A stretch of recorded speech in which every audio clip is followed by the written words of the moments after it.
Welcome to Colors of Perth, where we share life stories together. My name is Yamuna and I am your host in this journey. Today we are here, one of the best restaurants in Perth, named as Govindas. Have you ever heard about that? If not, let's see what's inside main thing in the Govindas. Har Krishna. Har Krishna. Welcome to Colors of Perth. Thank you. My name is Hayley. I work at Govindas for the last 4 years and I've been at Har Krishna. I joined when I started working at Govindas. I had some interest in the Har Krishnas early in life as my parents were devotees. A small amount of time when I was growing up, I was about 8 or 10 years old. So we had a few years in Perth and then we moved away somewhere where there was no devotee influence. And I was back to Christian for a while. So is that when your parents were Har Krishna as well? Yes, that's how it started. I'll be honest, they have parted ways with Har Krishna since then. But I always came to Govindas to get food because I knew about it. Over, I think, the last 20 years, I've been coming into Govindas. So, yeah, I was introduced to the Har Krishnas at about the age of 8 or 10, so 30 years ago. And, yeah, we would eat prasadam. And I always loved it. I absolutely loved it. Even if it was just as a child, most of the sweet things, gulab jamun. And my mum used to make some of those as well. And then when the restaurant it was actually a few doors up for a long time, and it was in another area in Perth as well. So I used to go and get prasadam from there when it was only $2 for a takeaway back many, many years ago. And I kept that up. I just, every now and again I would come in and get prasadam. And then 4 years ago, I felt a change to connect.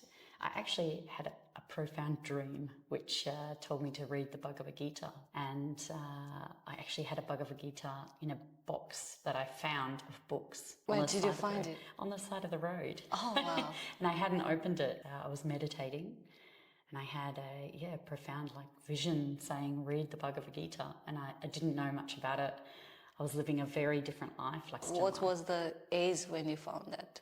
So that was 4 years ago. So because when I was younger, I mean, you're introduced to it, but I wasn't reading Gita then. You know, it was more like we were doing Harinam and I enjoyed that. I did some dramas with them and it was more fun, yeah. But less reading. So yeah, I had this dream saying, read the Bhagavad Gita and you have this path that you may choose there for you. So I went downstairs and I look in this box of books which I'd found on the side of the road, and on the top there's Prabhupada's books. So there was the Bhagavad Gita as it is, Science of Self-Realization, and the Chant and Be Happy. So we're all in there. So I start reading them and then I think, oh, this is really lovely. I'll come into Govindas and eat my food, and I think it took me a few weeks from when I knew I wanted to come in and offer some service, but I was too shy to ask. It seems like a funny thing, but I didn't know who to ask. And so I just come in like, oh, should I but you have been build up the courage to come and ask someone? And then from the moment I did it, so I went in for 2 weeks on the notion that I will come in and help. And then I never get up the courage to ask someone, so I just come in the next day. Some more prasadam. And build up the confidence to come here to ask. And then I asked one Mataji Krishna Leela, and she put me in contact with the temple president, Sitaram, and I started working there from then. So I was doing, at that time, before I'd had my next child, it was volunteer work full time. My other older daughter was in school. It opened a space for me and I wanted to do something that filled my heart.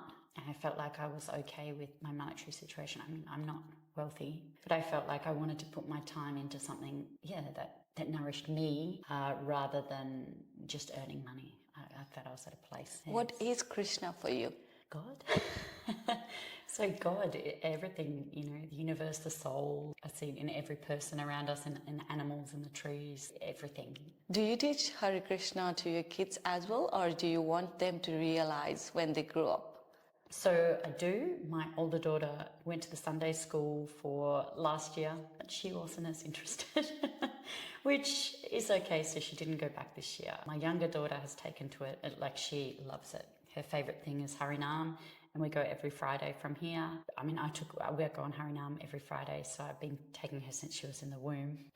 And then from the first week she was born, she went on her first Harinam at 8 days old, every week. Can you explain what Harinam is? Yes, okay, yes, yes. please. So Harinam is when we go out and we chant the holy names.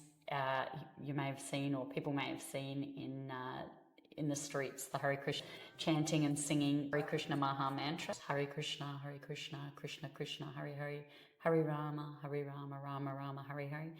We sing that in various tunes with instruments, joy, and we dance in the streets to spread the holy name to the people. So it's the same as Lord Chaitanya Mahaprabhu did 500 years ago, and we carry on that tradition. So every Friday we come down here and we meet, chant the Har Krishna, and we walk through the city streets, chanting and dancing with people. It's absolutely fun. It's great. It's really, so really as nice. a whole country is mostly Christian, right? And you turn into the Har Krishna. Yes. How hard was it for you to go through this Make that path? change? Yeah. I don't think that it was very difficult for me to make the transition from Christianity to following Krishna, as a lot of the stories really base of Christianity.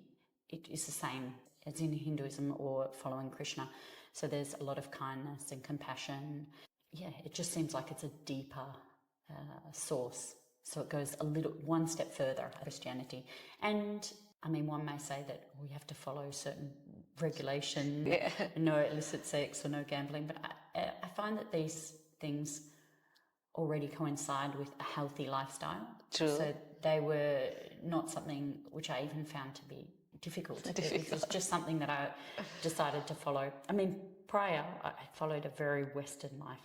That's what I was thinking when you were young. Between, 10 and when I come back to the Krishna consciousness, I was meat eating and drinking and, just a normal lifestyle for Western lifestyle. Yes, drinking, gambling, it didn't matter. Like, I didn't know that any of these things were harming me until they were, really. And then I made changes prior to joining the Hare Krishna. So by the time I came back into Krishna consciousness, I'd already made these changes for my own health. And then you came to Krishna consciousness. Yeah, and it just seemed to be a perfect fit. Yeah. So at what age did you came to Hare Krishna? Again, in adult life, you mean? Yes, so 4 years ago from now. So I'm 38 now, so 34 years old. And I was probably vegetarian for 5 years now. Okay. So do you have siblings? I do. And are they Hare Krishna too? No. They're not. No, some of them think I'm crazy.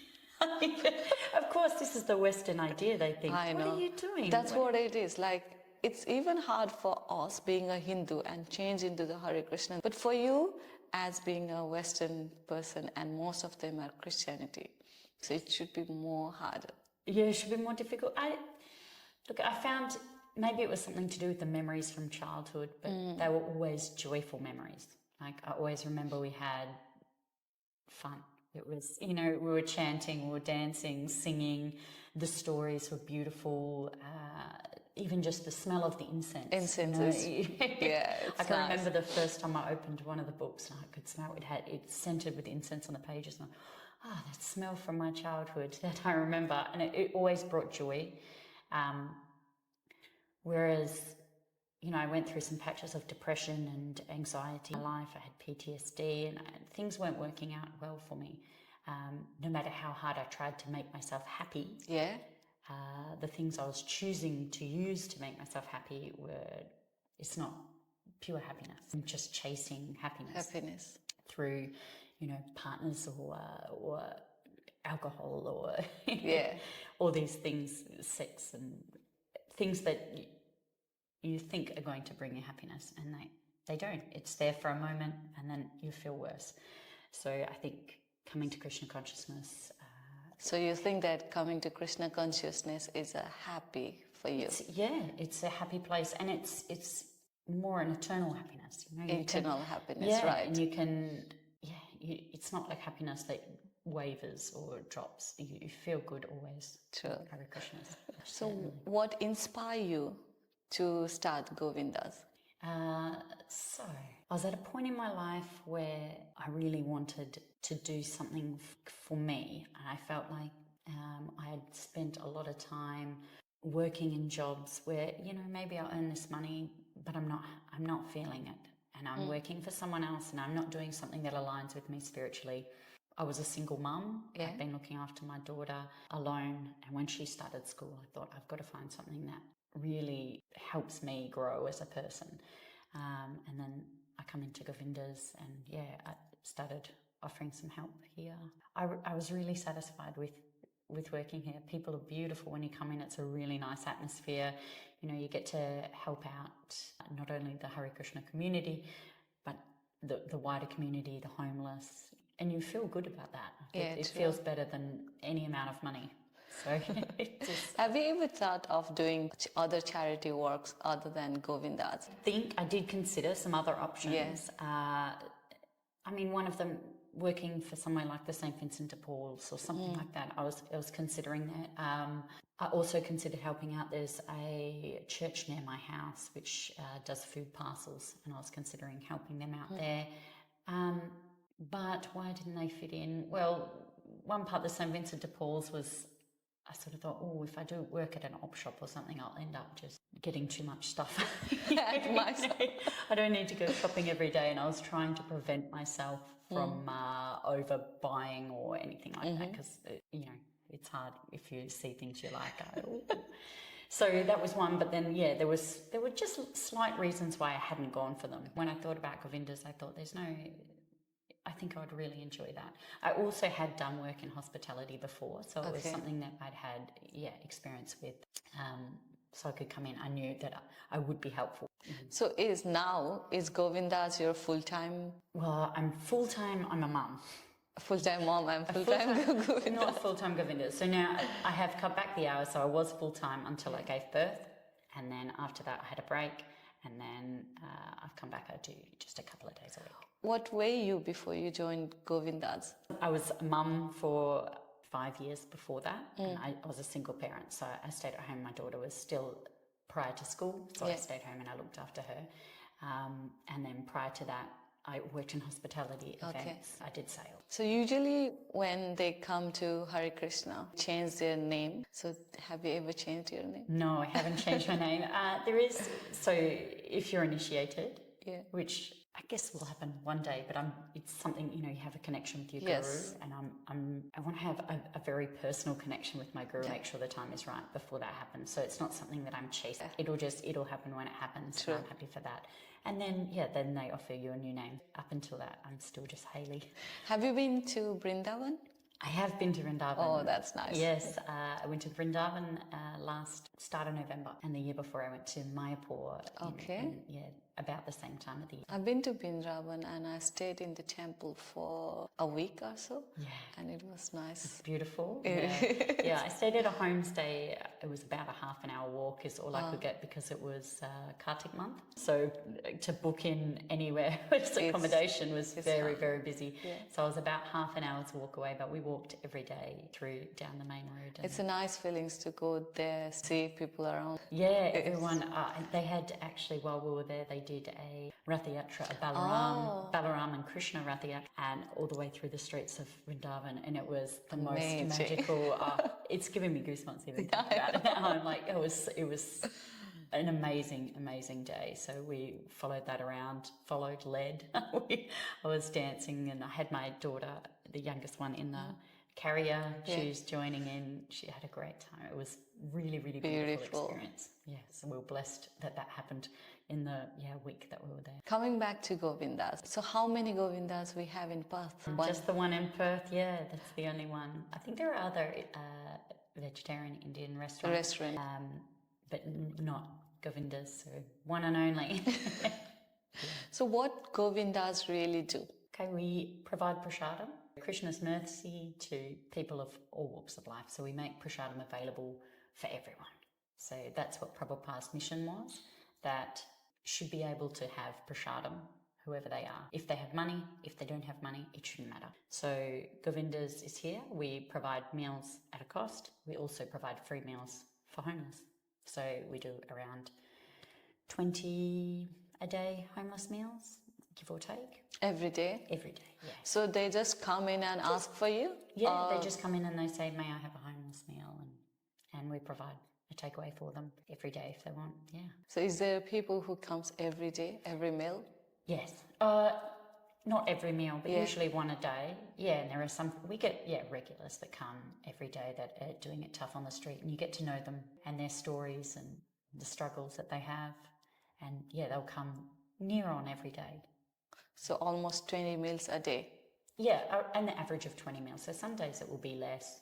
Often we find if it's really hot weather, they don't want food with spicy, hot food. So there'll be like less, when it's colder, there's more meals or something, but around an average. Might be during hot season you get more of the lassi. Yes, everyone wants a lassi. It's true, a lot more lassi. So for the people who can't buy the meal, you give it for free. And for the people who can do that? It's a discounted meal anyway, so it's an amazing price. So they do like a whole thali, vegetarian thali with a drink and dessert. It's only $14. We also do a concession one, which is only $12 if you have a pension or a healthcare card, and then if you can't afford it, free. In the evenings we do another discounted meal, so it's $9 for a dine-in or $8 for a takeaway. Even cheaper price, it's from $3.30 onwards. So do you start all in the morning? No, we don't usually start. Me personally, no. The chef, the cooks, yes, they do. So they'll come in at 7 a.m. every day, and there's two and one that helps out. So two main chefs, they've been cooking for Govindas for 20 years. So if you come in 15 years ago, same beautiful food, exact same taste, same chefs as, 20 years. Yeah. So today it's the same food. So they get it right. And yeah, so they come in 7 a.m. every day and they cook the food here. We don't have freezers, we don't do any frozen. Or cook it fresh, and it's fresh and ready to go every single day. So that's pretty good. I know a lot of other places, chefs will cook and then they put it frozen and then they just prep when you order throughout the week, and they do one day for each one. But no, it has freshly cooked every single day by the two lovely Bengali devotees that live up at the temple. Oh, so they come and serve They make it. their way down here, every day. They do come every day to cook. Day, yeah. So we open at 11:30 every day, and we close at 7 p.m. every day of the week except for Sundays. We close at 5 on Sundays, 11:30 to 5. Yeah, and then 3:30 onwards is the cheaper meal. So it's people who works around, do they come and have lunch? Yeah, so that's what we usually find is that the lunch crowd is people that businesses, they're all working, so we don't need to have it as discounted. It's still a very cheap price actually for a full three course meal. So they come in here, sit down, and we get all the tables are full for lunchtime. So sometimes you'll come in and there will be just one spare seat, but people will sit together, and it's really lovely. And you'll see them talking, and I'll know them by face or by name because it's a lot of regular patronage. And then you'll see them making friends together, and it's very nice. It's a really nice atmosphere that you can share a table with a lot of new people that you haven't met. What is the menu? What comes in Har Krishna thali? Okay, so it's a vegetarian thali. It includes no onion, garlic or eggs.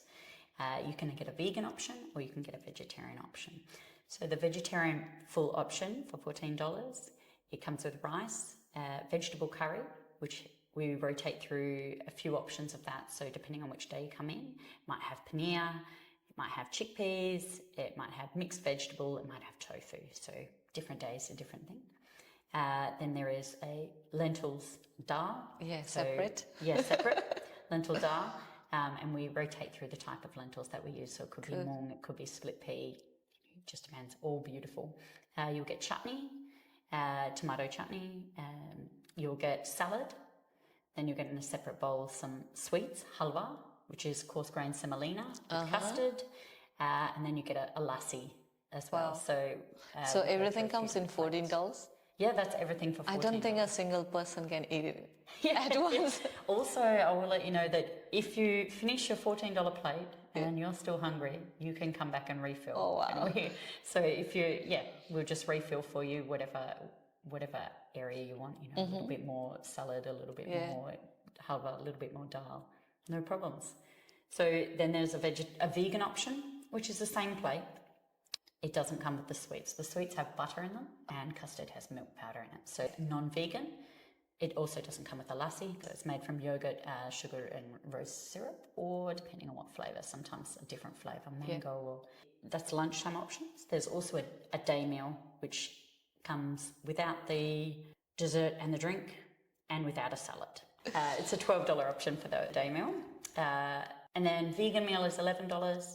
And then there's after 3:30, you can have the evening meal. Smaller plate. Yes. But we still give you The same thing. decent meal. Yep. So rice curry dal. That actually comes with a pakora. We have pakoras available as well.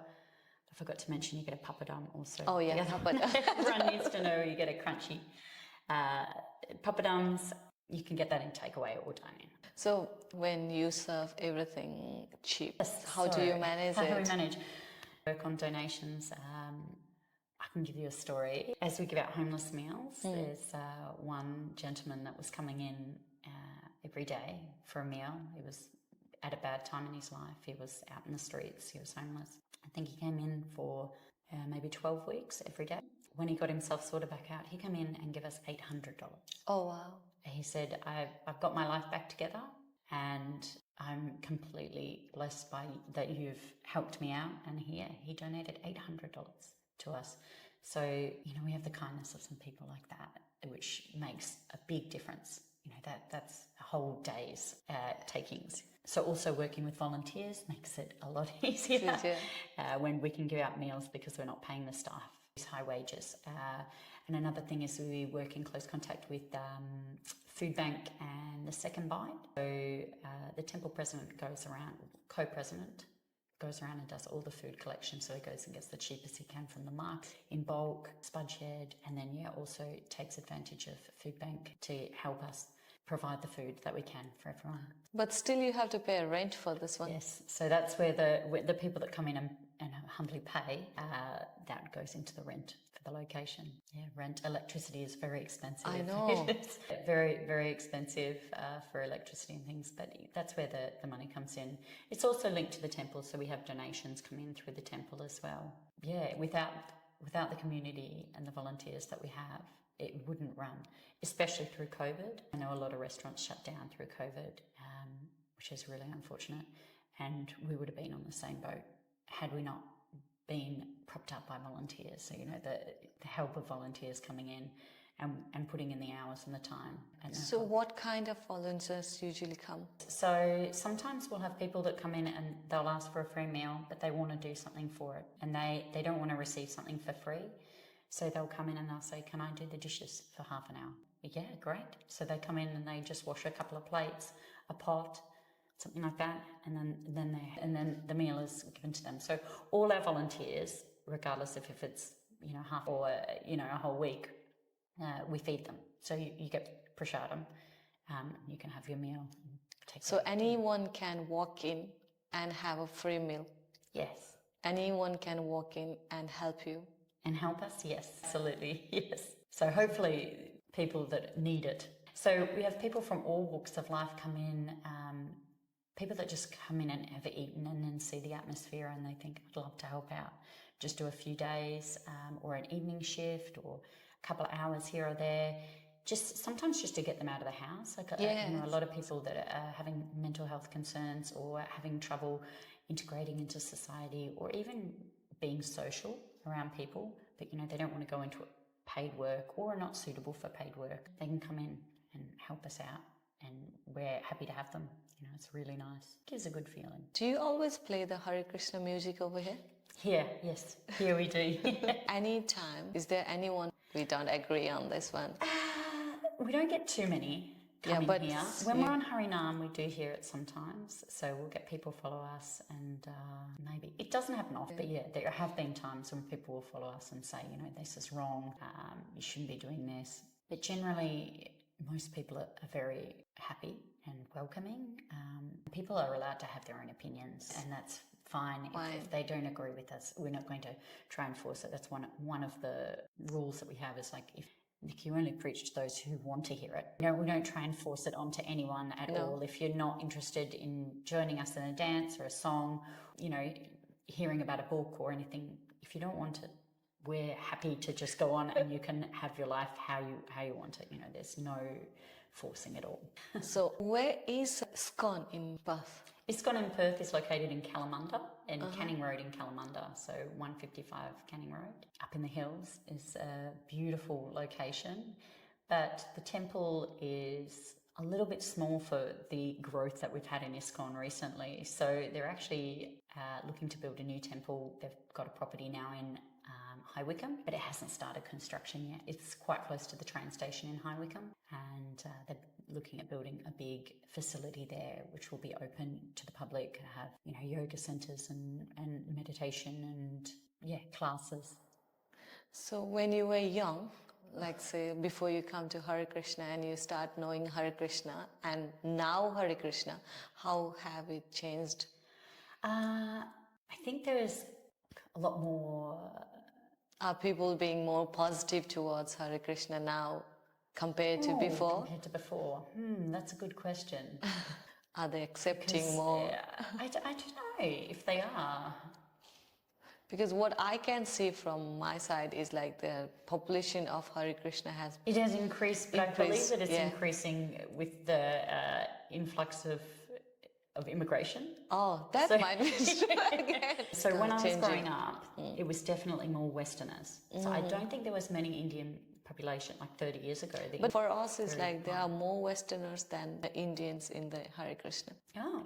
But if I'm thinking in my childhood, like the events that we went to and the, classes and that I watched, it was mostly Westerners. Whereas now it's mostly Indian population that have grown up with it. Which does change the demographic a little bit. Like it changes because if you've been born into it, it's a very different thing to coming across. So, but obviously a lot of devotion. But how does it?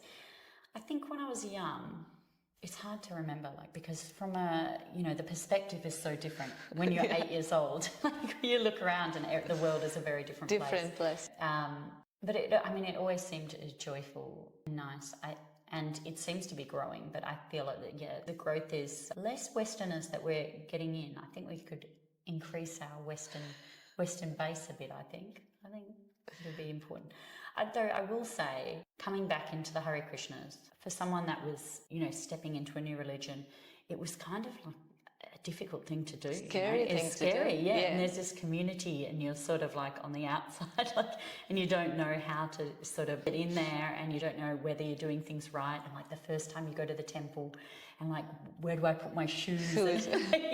Am I doing this right? And everyone bows down, and they're all paying obeisances, and I'm, oh my gosh, I've not bowed down to anyone in my life. I can remember this is all, and then even chanting, chanting the Maha mantra. The first time you're even saying that on beads, chanting on beads, it's such a surreal experience. It feels, before it feels natural, it feels quite unnatural, and it's a different thing, and I think you have to go through a lot of uncomfortable situations before it starts to feel, and I guess that does stop a lot of people. You get to this and you go, whoa, what is everyone doing? Especially when everyone seems to know what they're doing from birth, and they know all these prayers in Sanskrit. Get there and just recite this.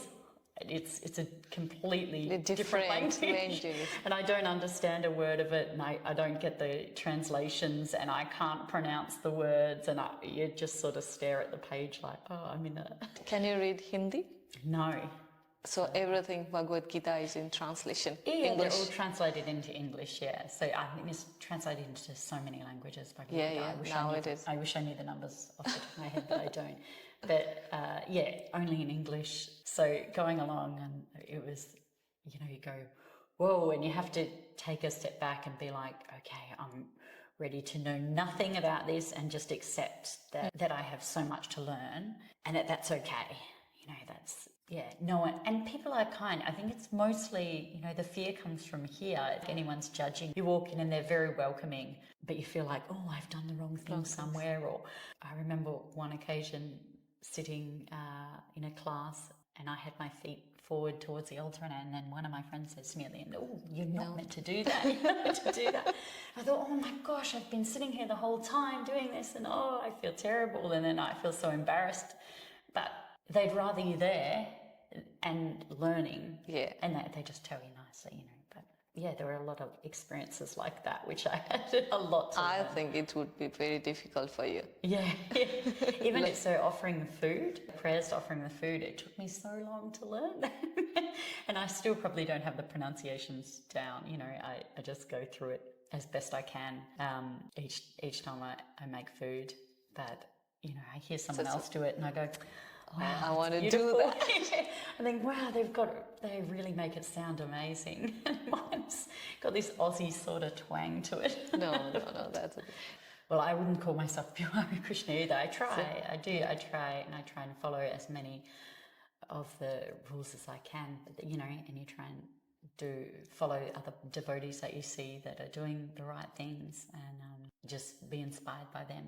A really good example is my partner. He's very devoted and he's really, really good to get inspiration from and follow his way of life. Is there any stories that's close to your heart? There is one story, a lady who came in. She was one of our customers that come in for lunch each day.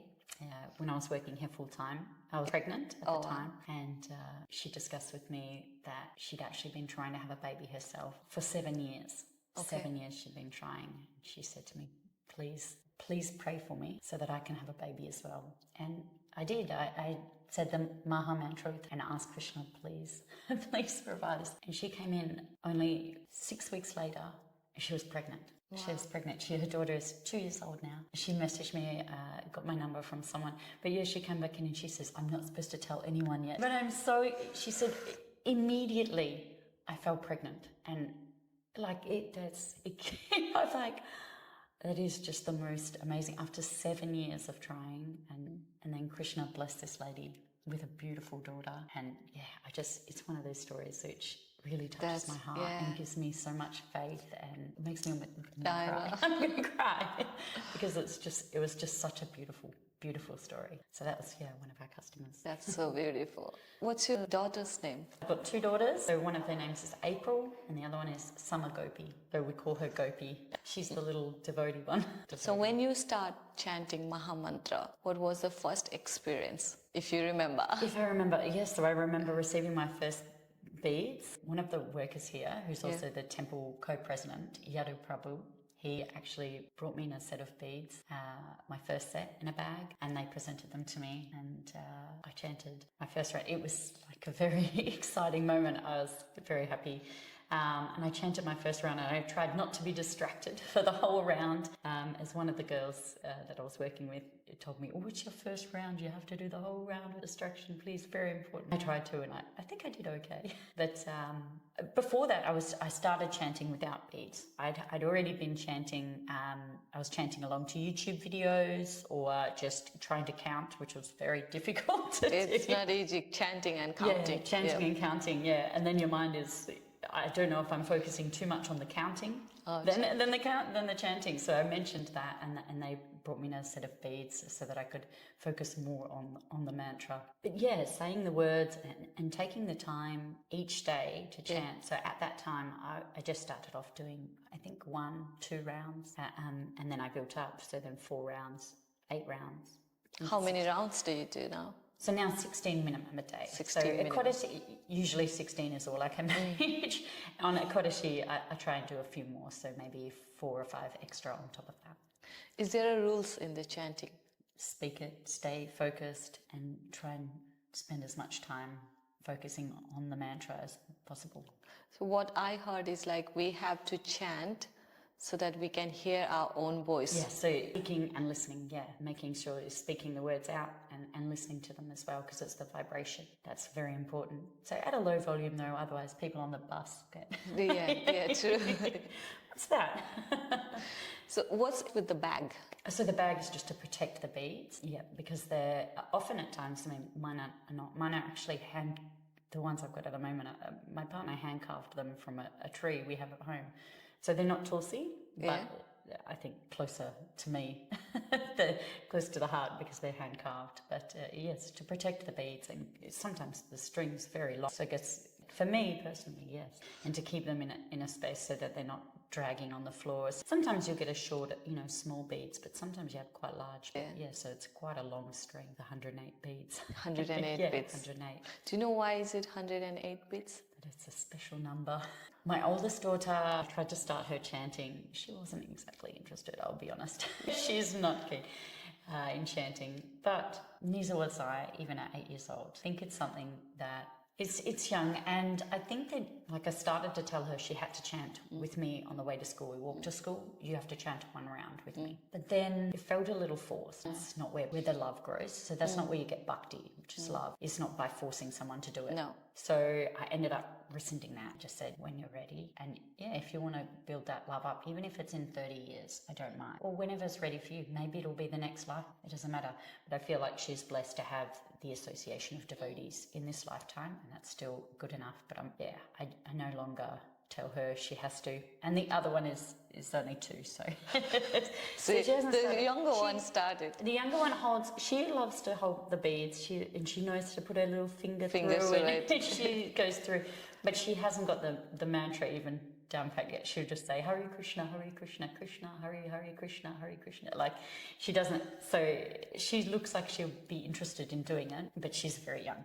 So if they ever choose the path away from Har Krishna, no, look, I'll let them choose their own path. I can't force them. I could force them to have a life that's aligned with it, but it's not going to bring the love. Love is the important part. They have to come to that themselves, and whether they do or not, that's up to them. I can only provide them the path there, and it's their choice to Yeah, choose what they want in their life. and that's how the love will come. I think. I think if you force it just builds resentment. Yeah, true. Especially if they don't want to. But yeah, as long as I can be there, show them the things that I do, and that I enjoy them, and that my life is in a really good place because of that. Hopefully, it'll be a good influence on them. But it's up to them what they do. So you read Bhagwat Gita fully. Yes. So what's the best part? So many. So there's so many good parts that I think it depends at where you're at in your life, which I think at first what really got me. So if someone asks you what you got from Bhagwat Gita, what would be the answer? Oh my gosh, there's too many things because it changes. So there's a part for everything. So I had problems with addiction. It was really good for pacifying that. So also my mind, I'd been diagnosed with ADHD going back a few years ago and had struggled with ADHD symptoms since my childhood. And reading Bhagavad Gita and chanting actually have been some of the most important pillars to, I'm no longer medicated, and I wouldn't even classify myself as having ADHD. Well, maybe sometimes I talk too much. No. So there are some things which, but then I think that may be just personality rather than a struggle with it. So I really think that, listening to the words of Krishna and Arjuna and saying that the mind is like a monkey and how do we tame it, and then just these sort of realizations have literally helped cure my ADHD, or at least make it so that it's not a problem for me anymore. And I find I'm able to just clear and empty my mind. Not completely. It's still crazy. It's still crazy. At least you can maintain it. But in a way that it doesn't affect me, I'm able to focus. When you start Govindas, did you wear this beautiful sari? No, I was wearing some regular work clothes. Just anything that I had. I actually had, I found an Indian outfit which I'd had in the back of my cupboard. I thought it was beautiful, the material from it. And I didn't know when to wear it.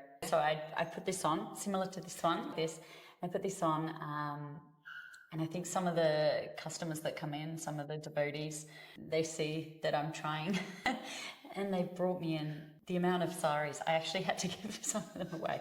So I've handed a lot of them on, but it must have been 3 bags, of saris. Bags of saris, and I could choose, and little tops underneath and petticoats, and I could choose any ones that I wanted and then hand on the next ones to someone else that needed them as well. So now I have lots. Too many. So many. But I get to wear, this one's one of my favorites because it's silky material. So, yes. That's nice for the all weather. With sari, do you feel comfortable to wear it? Easy? Yes, I feel pretty comfortable in it, even dancing, as long as I have a few pins to pin myself up, make sure it doesn't come out. But I think it feels really nice. It feels like it fits, you and move your legs around. As long as the pleats are in there, then yeah, I have no issue. Not for riding a bike though. I did try once and I got caught in the bicycle. Oh, it's you need to be very careful Yes, with all those it things. was not the right outfit for You riding look my bike. very pretty inside. Thank you. Do you know what's the tika is? The tilak? Yeah. Yeah, so this is the clay that they use for Iscon devotees, and I believe it's the seat of God, or to show that this is the seat of God and I'm sitting in it. So Anything you want to say about Govindas? please come in. Well, if you don't have any money and you need some food, you can definitely come in and have something to eat. On the flip side to that, if you do have money and you'd like a beautiful meal, and the atmosphere, I think it's the atmosphere that is the most potent. When you come in here, we have the music playing. It's like a family working here. And it's noticeable. So we have a few customers which come in every single day. One, our oldest customer, 89 on Wednesday. I better say happy birthday to her. 89 on Wednesday, and she comes in every single night for dinner, and she says, "Is this better than watching TV? I love to come in and watch the customers. I love to watch the staff. I love to hear about it. It's what keeps me going." And she comes in, every single day for a meal. So, I mean, you can come in and try for yourself how wonderful it is. Feel the bliss, a little bit of, seclusion in this big, busy city. So can I say that anyone can walk in and have a free meal if they don't have money? If they don't have money. Yeah. If everyone starts coming in and they have money and they don't pay for it, then we'll Tough close one. down. We won't be able to stay open. So, but if you are hard on your life and you're homeless and you're hungry, then prasadam should be available for everyone. And if you really want to help someone, then you can just come over and you be a can come in and volunteer. help. Also, if you have money, you can also donate a meal. So pay it forward. So you can, just add a little bit extra to your cost of your meal, and that will help us provide a meal for another person that comes in. So there's, also, if you just want to have a nice little Chat? come in and talk to us. We're always here. We have books on every table which you can read. So the literature or Srila Prabhupada's book. There are event notifications as well. So different events you can go to, kirtan, retreats, and that information is all available. On the tables, or if you speak to the staff, any of the staff, very knowledgeable. Thank you. Thank you for having us, and thank you for talking about Govindas. And anyone who wishes to come and see Govindas and have a lunch in here, cheap and good for health as well. Yes. They are always welcome. Yes. If you are feeling depressed or if you are feeling lonely, you can always come over here and have a chat with us and help each other. And thank you so much for everything. Har Krishna. Hare Krishna. Har Krishna.